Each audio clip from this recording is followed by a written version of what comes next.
On va continuer à creuser notre thématique et donc on va confronter ce que nous a dit Marc Dufumier, qui est aussi un expert mais quand même aussi un militant, donc à d'autres experts et à d'autres chercheurs. On va aller chercher ce que nous disent les études. Et donc on va avoir 2 interventions et je crois, Elsa, que pour ceux qui arrivent à se connecter, vous pouvez aussi continuer à utiliser le dispositif. Oui, tout à fait. Grâce à Klaxon, vous pouvez poser aussi des questions aux intervenants tout au long de leur présentation. Vous voyez, vous avez un petit picto en forme de tornade, un petit picto rose. Vous pouvez cliquer dessus sur votre écran, ça vous permet de poser des questions. Et nous allons prendre des questions à la suite de chaque intervention. Donc voilà, il y aura une première intervention de l'IDRI, donc poser des questions à l'IDRI, et juste après, ça sera le basique. Voilà, vous voyez le petit picto rose, vos questions et réactions. Donc vous pouvez commencer à les préparer. Et autre détail aussi, vous pouvez voter pour vos questions préférées. Vous avez un petit cœur qui s'affiche à côté des questions posées par d'autres participants. Et donc ça marche comme sur Facebook. Vous pouvez donc mettre des petits cœurs et on prendra du coup ces questions à la suite des interventions.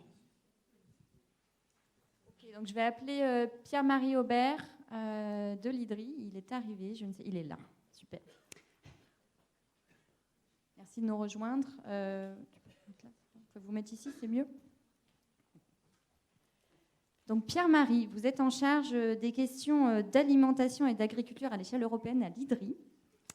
Et donc on voulait vous poser la question. Donc est-ce qu'il y a des éléments, des études sur quoi on se base aujourd'hui pour dire que l'alimentation et l'agriculture doivent évoluer à l'échelle française, mais même à l'échelle mondiale.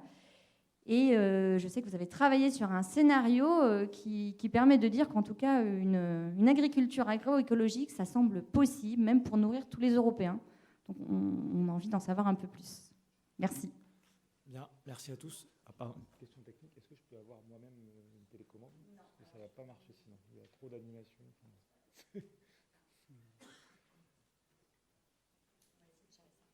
C'est important. Bien, bonjour à tous. Merci beaucoup pour l'invitation. Donc, je suis Pierre-Marie Aubert, comme a dit Julie. Je coordonne à l'IDRI, qui est un think tank que vous connaissez certainement. Un programme de travail qui travaille sur l'agriculture européenne essentiellement, en lien avec le reste du monde, mais on a quand même un focus très Europe. Et donc, comme l'a dit Julie, on a développé depuis 3 ans un travail spécifique sur à quoi ressemblerait une agriculture européenne entièrement agroécologique. Et donc, est-ce que ça marche? C'est pas sûr.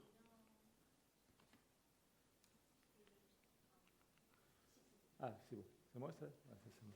OK. Donc, en 2 mots, de quoi s'agit-il? C'est un projet qui s'appelle TIFA, 10 Years for Agroecology in Europe. C'est en anglais parce qu'on parle surtout à des collègues internationaux. C'est un exercice de prospective qui cherche à identifier, ce que j'ai dit, les conditions d'une transition agroécologique à l'échelle européenne et dont, in fine, l'objectif, c'est de définir un agenda politique transformationnel pour les 10 prochaines années. En gros, qu'est-ce qu'on doit faire entre 2020 et 2030 pour qu'en 2050, l'Europe soit agroécologique. Donc c'est un projet qui est porté par l'IDRI en collaboration avec un petit bureau d'études qui s'appelle ASCA. Mon collègue Xavier Poux n'était pas disponible aujourd'hui. Et ce dont je vais vous parler tout de suite, c'est la première étape de ce projet qui a couru entre 2016 et 2018, qui est toujours un petit peu en cours, mais qu'on a publié l'année dernière, qui est une modélisation biotechnique, et dont l'objectif en fait est d'expliciter une vision de ce que pourrait être l'agroécologie à l'échelle européenne et de tester ses implications. C'est une approche qui est à l'échelle européenne pour une raison qui est très simple, qui est que c'est à cette échelle-là que les principales politiques, Marc Dufumier a parlé tout à l'heure de la PAC, que les principales politiques qui organisent notre alimentation sont définies. On s'est nourri dans ce travail-là d'expériences qui existaient, je pense notamment à After, que beaucoup d'entre vous doivent connaître, en faisant des hypothèses parfois un petit peu différentes et surtout en prenant une dimension européenne immédiatement. Pourquoi est-ce qu'on a fait ça? Quels sont les enjeux? Et là, je reviens sur la question que m'a posée Julie par rapport à la discussion internationale. Pour nous, le principal enjeu, c'était de pouvoir contribuer à un débat, tant à Bruxelles qu'à l'échelle internationale, qui est cadré par l'idée d'agriculture climato-intelligente et qui met au centre de la réflexion l'intensification et l'efficience, et qui, par ailleurs, considère que le principal enjeu, notamment par rapport au changement climatique, mais aussi par rapport à la biodiversité, c'est de libérer de l'espace libérer des terres agricoles à vocation alimentaire pour pouvoir faire autre chose dessus, notamment de la biomasse énergétique ou de la plantation pour stocker du carbone, et s'assurer qu'on n'ait pas d'expansion des terres agricoles dans le reste du monde. C'est une logique qu'on appelle de land sparing dans le jargon de ce débat-là, et qui en fait ne dit pas grand-chose de ce qui se passe en termes de biodiversité à l'intérieur des agroécosystèmes. Je vous montre ici juste un exemple pour vous montrer. Ça, c'est le rapport du GIEC sur les terres qui a été publié en août dernier et qui nous montre des trajectoires d'évolution. Donc il y a 3 trajectoires différentes de l'usage des terres à l'horizon 2100 pour être compatible avec un réchauffement inférieur à 2 degrés. Et vous voyez en fait ici en orange et là en vert, en fait la réduction massive des surfaces en cropland, donc en terres agricoles et en terres pastorales, au bénéfice en fait des forêts et des bioenergy crops, donc la plantation à vocation biomasse énergétique. Et donc ça, c'est comme ça que le débat est cadré. On fait de l'agriculture climato-intelligente partout où on fait de l'agriculture, on intensifie au maximum et on libère des terres pour faire autre chose. Et cette autre chose, c'est des bioénergies et de la plantation forestière pour stocker du carbone. Et ça, ça paraît absolument nécessaire face aux enjeux climatiques. Néanmoins, en fait, c'est quand même une approche qui prend très très mal en compte, et les experts du GIEC l'ont bien dit dans le rapport du GIEC sur les terres, ça prend très très mal en compte la biodiversité à l'intérieur des paysages agricoles, et le fait même que la biodiversité, c'est en fait un facteur de production. Dit autrement, sans biodiversité, vous ne pouvez plus vraiment produire autant que vous voulez produire. J'ai ici juste un schéma, mais je ne vais pas le détailler, c'est simplement un papier qui est sorti récemment et qui vous montre bien que quand vous simplifiez le paysage agricole, vous avez un impact négatif direct sur la richesse des insectes, et donc vous avez un impact négatif direct sur la pollinisation et en retour sur les niveaux de production. Ça marche aussi pour le contrôle des prédateurs et des ravageurs biologiques. Donc voilà, je ne développe pas ici, mais quels sont, pour aller vite, les 2 piliers de la biodiversité des agroécosystèmes dans le contexte européen? Il y en a 2, c'est la végétation semi-naturelle, et je ne détaille pas ici. Donc, la végétation semi-naturelle, c'est les prairies permanentes, les infrastructures agroécologiques, les haies, les chemins creux, tout ce qui va mailler l'espace agricole et qui n'est pas directement productif, mais qui encadre la production agricole. Et puis, les intrants de synthèse, dont on sait que pour préserver la biodiversité, il faut aller vers une réduction absolue. Et quand je dis bien réduction absolue, dans le sens où c'est différent de parler en termes d'efficience, dit autrement, on veut faire plus avec moins, que de parler de réduction en termes absolus. Vous pouvez très bien garder le même niveau d'intrants en disant je vais garder le même niveau d'intrants, mais je vais vouloir produire plus. Et là, vous êtes plus efficient. Mais vous n'avez pas réduit la quantité absolue d'intrants que vous mettez dans l'écosystème. Et par ailleurs, c'est des approches qui abordent la question alimentation-santé de manière assez restrictive, avec un focus principal sur la viande rouge et les produits laitiers comme problématiques pour la santé, mais qui ne regardent pas tellement la complexité de l'assiette. Donc, dans ce contexte-là, nous, notre travail, ça a été de proposer, de chercher un compromis entre les enjeux d'alimentation-santé, de biodiversité, de climat, en se basant sur des hypothèses explicites, que je vais vous raconter dans une seconde, et finalement, de manière assez cohérente avec les recommandations du dernier rapport spécial du GIEC sur les terres, qui est ici, où je vous lis ici le résumé, qui dit, mais finalement, oui, l'intensification, c'est un enjeu très fort à l'échelle mondiale, mais elle doit être mise en œuvre de manière durable, avec un équilibre entre la productivité et la productivité de demain. Et en fait, ce qui est écrit ici clairement, et c'était une vraie réussite, enfin un vrai succès pour moi, c'est que, en fait, pour être durable demain, il est possible que certains systèmes très intensifs aujourd'hui aient besoin de se diversifier et ne puissent pas être intensifiés plus que ce qu'on a prévu aujourd'hui. Ça, c'est très important parce que dans le débat européen aujourd'hui, où on sait qu'on est très proche du potentiel agronomique maximum, eh bien, il y a de nombreux travaux qui disent non, on doit pouvoir d'ici 2050 augmenter les rendements de 50, 60, voire 100%. Et donc, ce que nous dit le rapport du GIEC, c'est que en fait, c'est peut-être pas une très très bonne idée parce que ça va poser problème pour les rendements de demain. Voilà. Le modèle qu'il y a derrière tout ça, je ne détaille pas ici, mais donc on a en fait pour construire ce scénario développé un modèle quantitatif de biomasse. C'est pas un modèle d'équilibre de marché, c'est un modèle de biomasse qui permet de vérifier qu'on est bien, on ne viole pas les lois de la physique dans les histoires qu'on raconte, et qui s'intéresse avec une variable d'entrée qui est la conduite des cultures, la conduite des systèmes d'élevage, les régimes alimentaires, les pertes et gaspillages. Qu'est-ce que ça donne sur la production, l'usage des terres, les émissions de gaz à effet de serre et la biodiversité. Donc, je passe maintenant au contenu concret du scénario. On a utilisé ce modèle, on l'a paramétré avec un jeu d'hypothèses que je vais ici passer rapidement. Qu'est-ce que c'est qu'un système agroécologique? En tout cas, qu'est-ce qu'on a voulu explorer comme implication en termes de définition de l'agroécologie? Pour nous, il y a 6 paramètres. D'abord, le fait de gérer la fertilité au niveau le plus territorial possible, ce qui a plusieurs conséquences, mais en particulier le fait d'abandonner les importations de soja à destination de l'alimentation animale, qui sont en fait des importations d'azote déguisées. Le fait d'abandonner les pesticides de synthèse. On n'a pas trouvé d'hypothèse plus robuste en termes de biodiversité que l'abandon total des pesticides de synthèse. Bien malin aujourd'hui qui pourra vous dire si une réduction de 50% ou voire même de 80% est suffisante par rapport aux enjeux de biodiversité auxquels on fait face dans les paysages agricoles. Le troisième élément, c'est le fait de redéployer les prairies naturelles et de s'assurer qu'en fait, dans tous les paysages agricoles à l'échelle européenne, on ait au moins 15 à 20% de végétation semi-naturelle à l'intérieur de l'agroécosystème pour assurer la biodiversité. Une extensification de l'élevage, je ne détaille pas ici, ça pourrait prendre un peu trop de temps.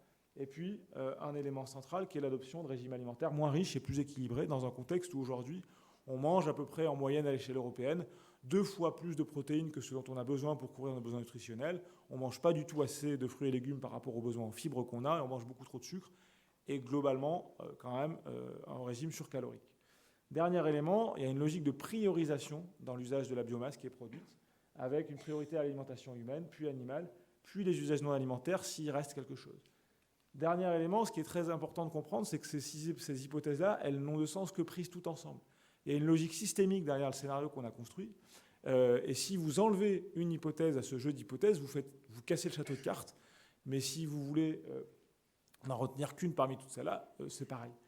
Vous noterez ici que l'abandon des pesticides nous a conduit à prendre l'agriculture biologique comme référence, mais que le scénario, il est d'abord agroécologique. Avant d'être agriculture biologique, il y avait un enjeu de paramétrage du modèle, on pourra discuter plus tard. Qu'est-ce que nous raconte TIFA, c'est le nom du scénario, pour une agriculture européenne à 2050, et plutôt un système alimentaire à 2050? Il nous dit globalement que les Européens, ils mangeront un petit peu différemment d'aujourd'hui, mais enfin, ce n'est pas non plus la révolution. Ils mangeront différemment sur 2 points. Ils mangeront 2 fois plus de fruits et légumes, ça c'est quand même bon pour la santé. Ils mangeront 2 fois moins de viande et à peu près 2 fois moins de produits laitiers, pour tout un tas de raisons qu'on pourrait discuter, mais on est raccord avec les recommandations nutritionnelles. Cette alimentation des Européens, elle est fournie essentiellement par l'agriculture européenne, avec une logique de self-sufficiency, pas d'autarcie, j'y reviendrai, avec des productions végétales qui baissent de l'ordre de 30%. C'est en gros l'impact sur les rendements et sur la production totale de l'adoption de modes de production sans pesticides. Une production animale qui est réduite de 45%, avec là 2 facteurs qui rentrent en jeu. D'une part, le fait qu'on alloue une bien moindre part de la production végétale aux animaux. Il faut savoir aujourd'hui que à peu près 65% de la biomasse végétale qui est consommée en Europe, elle l'est par des animaux, pas par des humains. Et donc si on réduit la part de la biomasse qui part pour les animaux, on a quantitativement moins d'animaux sur le territoire. Et par ailleurs, ces animaux, ils produisent moins par tête. Donc la réduction de production animale est relativement importante. On a chiffré tout ça. Je fais juste un petit point ici qui est très important. C'est quand vous regardez ici l'évolution de la production totale sur les produits animaux, ce qui diminue le plus, c'est les poulets ici et les porcs là. La viande de bœuf, en fait, diminue assez peu. Pour une raison très simple, c'est que si vous voulez garder vos prairies permanentes en Europe et que vous voulez par ailleurs que vos vaches elles soient nourries à l'herbe, il vous faut globalement à peu près la même quantité de vaches pour produire 2 fois moins de lait. Et si vous avez la même quantité de vaches, vous avez de la viande en sous-produit. Donc là, il y a quelque chose qui est un petit peu surprenant par rapport au débat tel qu'il est posé aujourd'hui, c'est que nous, on ne dit pas qu'il faut absolument moins de bœuf, parce qu'en fait, les ruminants, ils jouent un rôle clé dans l'organisation d'un système alimentaire durable, agroécologique, en termes de gestion de la fertilité, en termes de gestion de la biodiversité. Ça, c'est un point clé. Voilà. La gestion de l'azote, dans tout ça, j'en parle pas trop, mais c'est un système qui tient la route d'un point de vue agronomique, d'un point de vue de la gestion de la fertilité. Et donc, en termes de résultats, vous avez un médecin qui est quand même globalement un petit peu plus content. Vous avez une reconquête de la biodiversité dans les espaces agricoles. Vous avez une réduction relativement importante des émissions de gaz à effet de serre de l'ordre de moins 40%, qui est obtenue essentiellement en jouant sur les variables ici en jaune, c'est-à-dire les émissions d'oxyde d'azote associées à la fertilisation azotée et la production, la consommation d'énergie associée à la production de ces engrais azotés. Et là, ce que je disais tout à l'heure, c'est que la fermentation entérique, donc le méthane émis par les ruminants, baisse assez peu, de l'ordre de 15%, puisque le nombre de ruminants reste relativement constant. Je précise qu'on a fait une variante au scénario qu'on a publié en avril, dans lequel en fait on remplace une partie du cheptel par des méthaniseurs. Je pourrais développer, mais c'est un peu long. Et on arrive à des performances climatiques qui sont de l'ordre de moins 47% de réduction d'émissions, avec un potentiel de bioénergie. Last but not least, très important, c'est un scénario dans lequel l'autonomie alimentaire de l'Europe exprimée en kilocalories est améliorée par rapport à aujourd'hui. En tout cas, elle n'est pas dégradée. C'est-à-dire que la baisse de la production totale, en fait, elle est compensée par un changement de régime alimentaire, mais aussi par le fait qu'on a une autonomie protéique de l'Europe. Et donc, exprimé en kilocalories, il faut savoir qu'aujourd'hui, l'Europe a un bilan parfois importateur net, parfois exportateur net, mais ça se joue vraiment autour de zéro, si vous regardez en kilocalories. Là, dans ce scénario, on est exportateur net en kilocalories en 2050. Donc, le bilan, il est amélioré par rapport à la situation en 2010. Et cet export, il se manifeste, enfin, on produit un surplus sur les céréales et sur les produits laitiers. Je ne sais pas combien de temps j'ai encore. 2 minutes. Allez, ça suffit. Politiquement, qu'est-ce que ça veut dire ? Quelle est la place du commerce équitable là-dedans ? Je n'ai pas la réponse. C'est plutôt, à mon avis, l'objectif de la journée d'en discuter. Mais il y a quand même des choses qu'on peut vous raconter en termes de quel est l'ordre dans lequel on doit faire les choses. Et l'ordre dans lequel on doit faire les choses, c'est évidemment que si on change les systèmes de production avant de changer les comportements alimentaires, vous allez avoir des déséquilibres de marché monstrueux, puisque les gens vont continuer à manger beaucoup et beaucoup trop de produits animaux par rapport à une production qui, elle, va diminuer.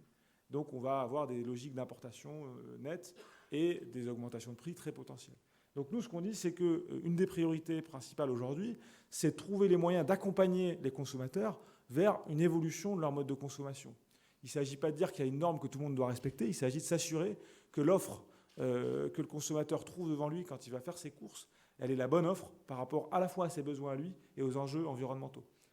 La deuxième chose, c'est qu'en fait, du point de vue de la production, il y a un enjeu à s'attaquer d'abord à la production animale, parce que si vous vous attaquez d'abord à la production végétale, que vous, admettons, vous interdisez les pesticides, ou en tout cas vous contraignez énormément pour des enjeux environnementaux la production végétale, vous allez avoir une décroissance très forte de la production physique végétale, mais comme la demande sur la production animale, si vous ne l'avez pas touchée, sera toujours très forte, vous vous retrouvez avec les mêmes problèmes de déséquilibre de marché. Donc vous avez besoin de vous attaquer d'abord à la production animale en vous assurant que les modes de production les plus intensifs, les plus demandeurs en production végétale, soient mis de côté ou en tout cas décroissent très fortement pour diminuer la pression sur la demande en alimentation animale. Et c'est ensuite que vous pouvez vous attaquer à la production végétale. Dit autrement, dans le commerce équitable, je pense que vous avez un vrai enjeu à vous attaquer aux filières animales et à faire en sorte qu'on propose aux consommateurs les bons produits avec les bons modes de production qui ne mettent pas trop de pression sur la production végétale. Et après seulement la production végétale. Dernier élément qui pourrait venir en premier tout à fait aussi, c'est que tout ça, ça ne se passera pas dans un contexte où le producteur et les différents opérateurs de la filière, ils ne sont pas protégés au sens où, comme le dit assez justement, je trouve, la FNSEA, n'importons pas ce qu'on ne veut pas produire chez nous. Et si on n'a pas cette garantie-là pour les producteurs et l'ensemble des opérateurs de la filière, on est sûr qu'on ne va pas y arriver. Donc là, il y a un vrai enjeu qui se joue à ce niveau-là. Voilà, je voulais juste vous préciser que là, on a parlé très technique avec un tout petit peu de politique, qu'on est en train de travailler de manière beaucoup plus centrale sur les enjeux politiques et que derrière tout ça, pour nous, il y a une question d'organisation nouvelle de l'ensemble du système alimentaire, un nouveau contrat entre l'agriculteur et la société et de nouvelles chaînes de valeur, dans lesquelles le commerce équitable a évidemment un rôle majeur à jouer et qu'il y a un enjeu de s'assurer que l'Europe, comme entité politique, reste bien au cœur de la transition. Ce scénario de rupture, il est crédible pour nous. On a un chemin à parcourir dans les 10 prochaines années qui est central. Le projet, il est moderne. C'est des changements dont l'ampleur est comparable à ce qui s'est passé entre 1960 et 1970 pendant la modernisation d'après-guerre. Et donc, on n'est pas en train de parler de ruptures qui sont inimaginables. Elles se sont déjà produites. Et on pense aussi qu'il y a des tendances très fortes qui sont déjà à l'œuvre, qu'il s'agit d'amplifier pour faire en sorte que tout ça puisse devenir quelque chose de beaucoup plus concret. Je vous remercie. Merci beaucoup. Et, je crois que c'était très clair sur un sujet qui est quand même compliqué. Vous restez là une minute, on va voir si on a des questions du public. Et puis, je voulais vous remercier aussi de nous avoir donné quelques visions sur le chemin à parcourir. Ça va nous donner des idées, effectivement, travailler sur les filières animales. Alors, on a quelques questions du public. Alors, la deuxième, elle est pas complète, sans doute qu'il y a eu un souci technique.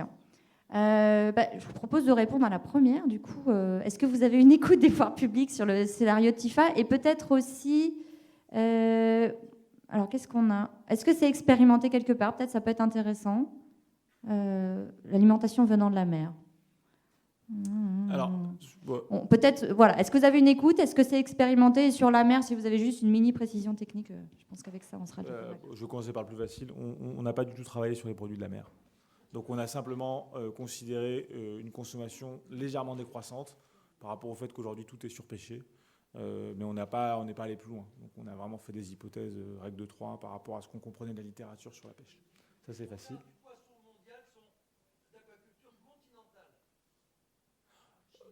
Oui, et elle consomme énormément d'aliments de production végétale. Bon. Ok, je vous propose qu'on parle poisson à midi, mais vous avez raison, c'est intéressant. Je suis désolée, je suis obligée de modérer. Manque de temps. Donc, est-ce que vous avez une écoute et est-ce que ça a pu déjà être expérimenté à une échelle territoriale, par exemple ? Donc, sur la partie écoute des pouvoirs publics, on a une écoute qui va au-delà des pouvoirs publics, qui inclut les pouvoirs publics. Je prends juste quelques chiffres très, très bêtes. On a présenté depuis septembre 2018 plus de 60 fois le scénario, donc plus d'une fois par semaine, en fait, en gros. Devant un public, directement devant un peu plus de 3500 personnes.